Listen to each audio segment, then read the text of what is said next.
שלום, דף 68. למה יש מלחמות? אומרים לנו לא לריב, ומבוגרים רבים והורגים אחד את השני. שאלה טובה וקשה.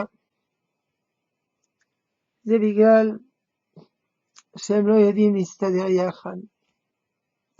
בגלל שיש אנשים רעים שאוהבים להכות, אוהבים להציג, אוהבים להרוג. ברוך השם, אנחנו עם ישראל לא כאלה. אנחנו עדינים מאוד, ולא אוהבים לתקוף, ולא אוהבים מלחמות.